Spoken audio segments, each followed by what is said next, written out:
Inilah kisah Kenshin, seorang pemuda kaya yang menyamar kerja sebagai cleaning service.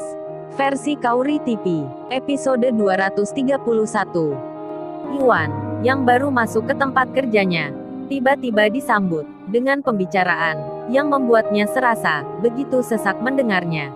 Bagaimana tak demikian, Susanti mantan ceweknya itu, tanpa rasa segan, ia mengatakan akan mengajak teman-temannya ke sebuah diskotik bersama cowoknya masing-masing. Saat mendengar hal itu, Iwan tak menyangka jika Susanti itu sudah berubah sekali semenjak pekerjaannya berganti. Semenjak lama tak bertemu, lalu Iwan yang baru masuk itu ditanya oleh seseorang. Langsung saja, orang itu memanggil, "Hei kamu cleaning service, temanmu yang kemarin mana nih? Kok nggak kelihatan di sini?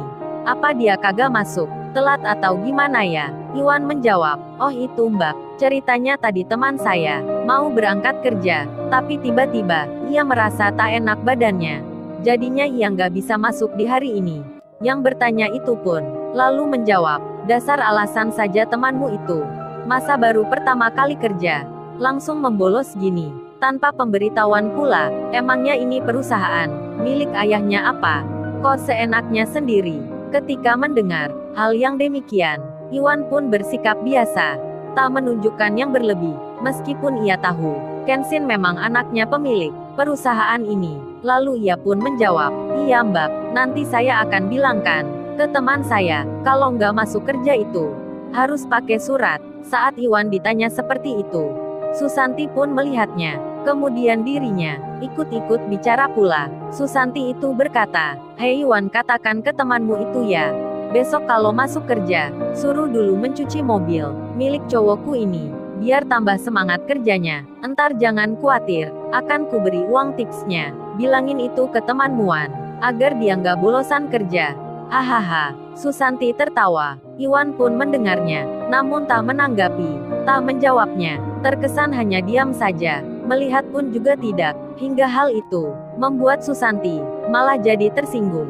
Lalu ia berkata lagi, seperti menunjukkan marahnya, "Oh dasar luan, dibilangin malah cuek gitu. Lu kerja cleaning service aja masih sombong. Ini lu lihat gua, lebih sukses dari kamu.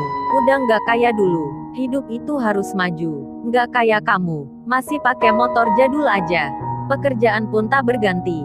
Gimana punya pacar lu, kalau hidup susah terus?" Perkataan Susanti itu sungguh begitu menusuk hati. Apalagi teman-temannya di sini malah tertawa semua, nampak suka sekali melihat Susanti yang bicara seperti itu. Iwan pun sebenarnya tersinggung sekali akan kata-kata itu, namun karena menyadari tujuan kerjanya di sini untuk membantu Kenshin menemukan masalah, Iwan pun bersabar hati.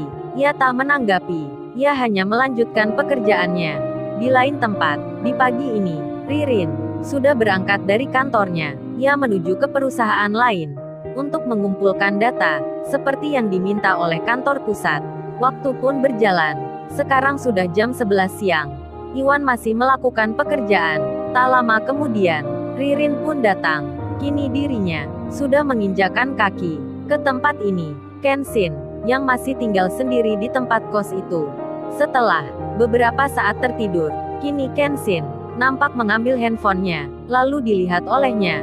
Ternyata keduanya tak menyala. Kenshin pun segera mencari pengisi baterainya. Di saat disambungkan, tiba-tiba handphonenya berbunyi. Tanda seseorang telah menelpon. Terlihat nama Kaori. Kenshin pun mengangkatnya. "Halo Kaori." Kaori pun segera bertanya, "Dari mana aja nih? Kok baru bisa aktif handphonenya?" Kenshin menjawab, "Iya tadi mati semua, baterainya habis Kaori. Ini aja baru ngecas kamu telepon." Kaori menyahut, "Oh gitu ya." Lantas ia bertanya, "Lagi di mana nih kamu? Apalagi kerja ya?" Kenshin menjawab, "Aku lagi di rumah nih." Kaori pun menyahut, "Oh jadi di rumah ya kamu? Nggak kerja hari ini?" Kenshin lalu bicara, "Ceritanya aku tadi mau berangkat kerja, tapi tiba-tiba pusing, jadi aku batalin." Kaori lalu menyahutnya, "Apa kamu sakit nih? Masuk angin kali? Karena kan tadi malam kamu nggak pakai jaket gitu. Terus keadaannya sekarang gimana nih?" Kenshin menjawab, "Ini aku udah baikan. Abis tidur sebentar tadi." Kauri lalu bicara, "Entar aku ke rumah kamu ya." Sehabis dari kantor, Kenshin menjawab, "Aku ini nggak di rumah Kauri. Maksudnya, aku saat ini tinggal di tempat kos. Ini lagi sendiri." Mendengar itu Kauri malah bertanya lebih, "Kok sakit malah sendiri sih? Di tempat kos pula, terus makan kamu gimana tuh?" Aduh, Kauri perhatian banget nih. Lalu Kenshin pun menjawab, "Ya namanya nggak enak badan. Aku malas makan Kauri. Aku hanya minum kopi tadi." Kauri lalu menyahut, "Kok gitu sih kamu? Sakit kok malah malas makan? Aku entar anterin makanannya. Alamat kosnya di mana nih? Aku tak kesana entar. Kamu kirim pesan ke WA ya.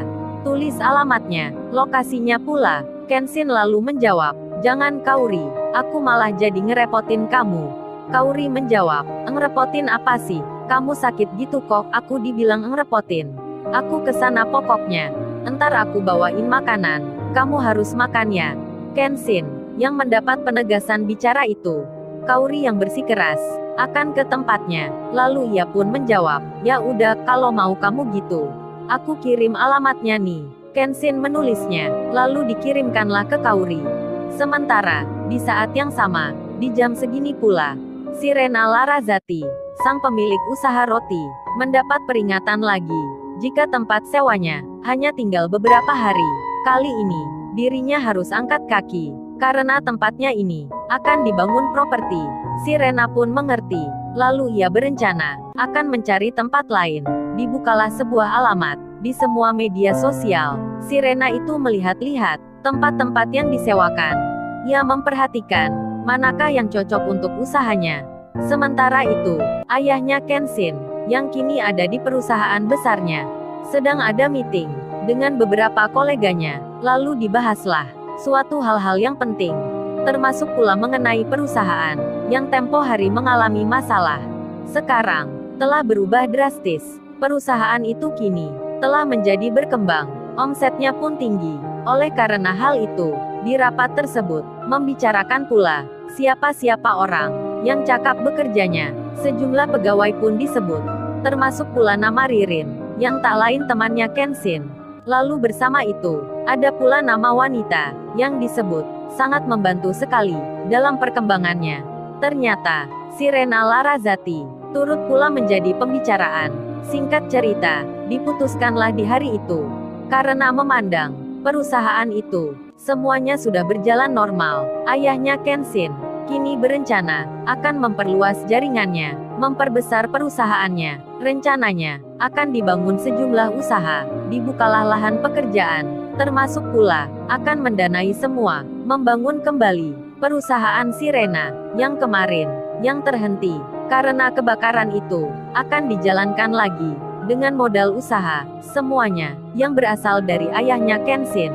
Sirena pun, belum mengetahui rencana tersebut, termasuk pula Kenshin. Lalu Iwan, yang kini sedang makan siang, berada sendirian di kantin belakang.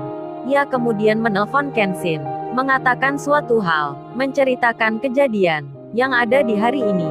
Iwan itu berkata, bercerita ke Kenshin, semua tak ada masalah, berjalan seperti biasa. Di tengah itu, ia teringat sesuatu tentang kemarin malam, di sebuah warung kopi. Ia mendapat informasi. Iwan itu berkata, "Oh ya bro, aku baru ingat nih.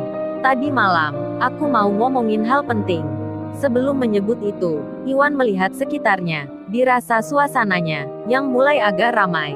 Ia pun lalu berucap, "Bro, kita bicara nanti aja bro. Karena kondisinya di kantin nih." Kenshin pun mengerti.